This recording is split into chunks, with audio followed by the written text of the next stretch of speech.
nourishing. I feel like I've been fed. Do you feel like you've been fed? Yeah. So, I want to give my apologies to the folks who actually were here at 10 o'clock this morning, because I'm giving the same damn speech. I thought I was going to do a different one, and sort of like draw some things together, and then I realized this is the fucking best thing I have to say. So, and I think 70% of you weren't there. So we have been cataloging all day that there is a lot to be pissed off about, yes? Yeah. Yes. And we know that some Republicans have objected to calling their policies a war on women at all. And they say this because they don't see women as their enemy. This may shock you, but I don't think they do either. They don't see us as their enemy because they don't see us as human. Yep.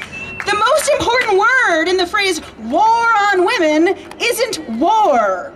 It isn't even women, it's on. As in, these unbelievably rich, privileged, almost uniformly white men are literally fighting their wars for power on us. Yeah. We aren't players in these wars. We are the field of play. Our bodies, our desires, our possibilities, our lives are being treated as a battlefield for them to tromp around on as they fight each other for power. To say that this is unacceptable is the greatest of understatements. But it gives us a crystal clear picture of how to resist. If we're the ground under their feet, then what we have to do to end their game is exactly what we've all been doing here today. Stand up. I'm not trying to oversimplify this. It's going to take a lot more than a rally, or even 50 of them, to create a true democracy in the US, one that genuinely grants all of us the full rights to life, liberty, and the pursuit of happiness. Yeah. But this is how it starts. This is what works. If they want to control our bodies, we have to use our bodies to take control. Yeah. If our desires are dangerous, then let's be terrifying. If they want to take away our choices, we're going to keep making them in our bedrooms, with our doctors, in the streets, and at the ballot box. Yeah.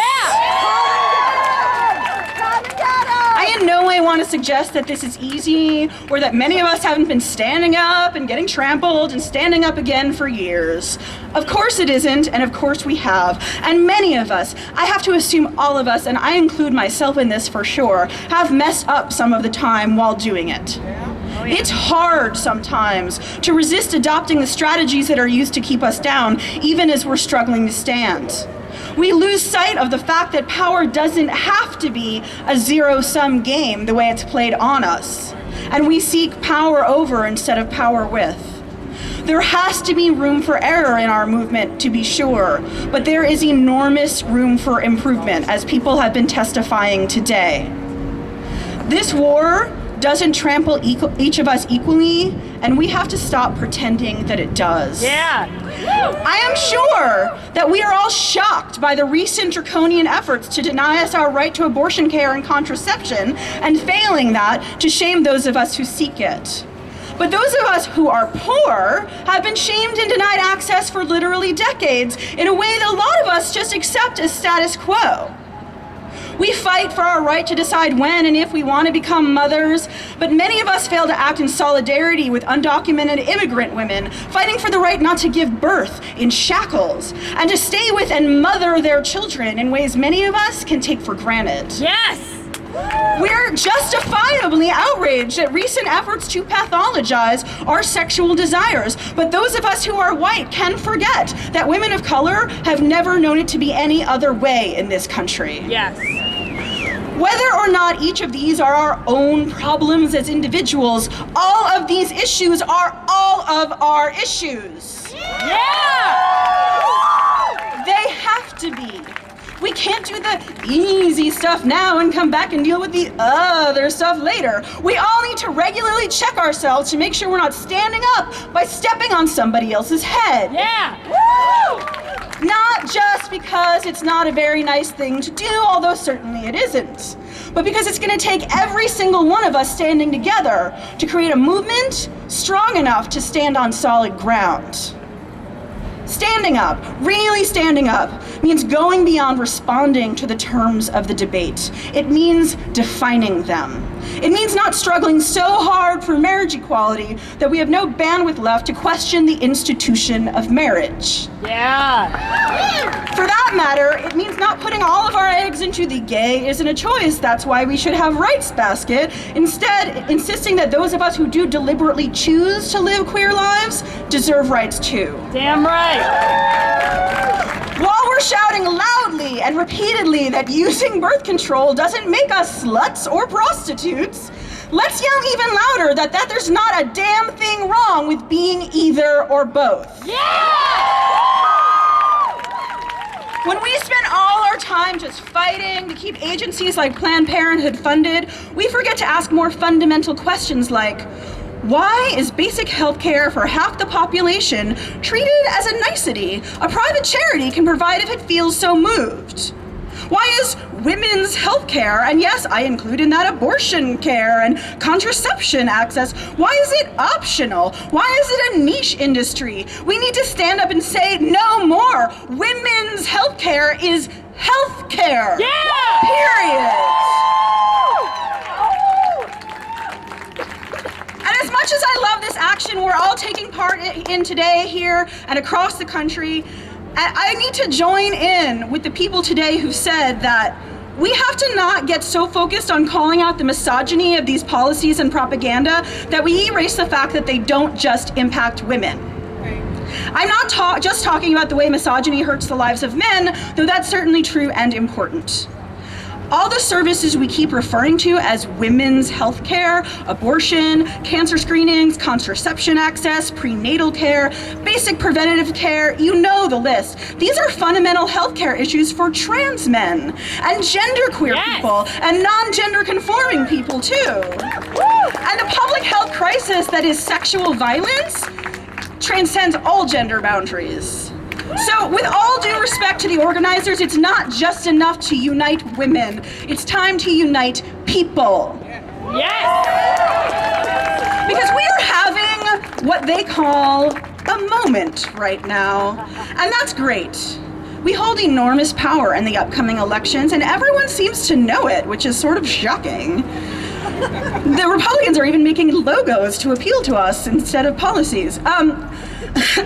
We beat back Homan's attempt to make us choose between breast health and abortion care. Cheer for that! These are our successes, people! We have successfully defeated so-called personhood amendments, bills that erase our personhood in favor of a microscopic clump of cells in states as conservative as Mississippi and Oklahoma. Yes. Just this week, as we were hearing earlier, the Senate finally passed the new violence against women prevention legislation that sustains previous VAWA programs while expanding efforts to make life safer for undocumented immigrants, Native Americans, and same-sex couples. Yeah.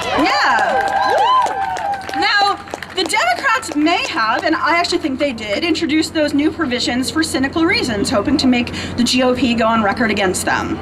But I am proud and encouraged to say that anti-violence activists do not seem to have played along. Even when the bill's future seemed in peril, I heard no rumblings that we should ditch the quote-unquote special interests to increase odds of passage. We stood together, we stood firm, and we won. Yeah! Even in this most reactionary political climate, we didn't just protect the status quo. We didn't simply resist further injustice. We made this country a little more just. And that's exactly what we have to keep doing. If we want real, sustained change, if we want this country to be our country, by and for all of us, not just rich white dudes, we need to keep putting our bodies on the line. We need to resist in every way possible those who want to save the tatas, but erase the inconvenient complexity of our bodies, our personhood, and our lives. Yeah! We need to keep standing up and taking up space where none has been made for us. We need to keep every day adding a V to this moment. That's what makes it a movement. So yes, There is surely a lot to be angry about, but there is also enormous reason for hope, and we need both. Hope without rage is a dream, and rage without hope can be destructive to ourselves and to our communities. But mix them together and they become the perfect fuel for transformative action. So if you've come here today full of one, I hope you'll take with you some of the other. If you're full of hope, take some of the glowing rage that's been shared here today. It's been beautiful, hasn't it, the rage? Yeah. Really listen to who's angry and why, and find ways to make their anger your own.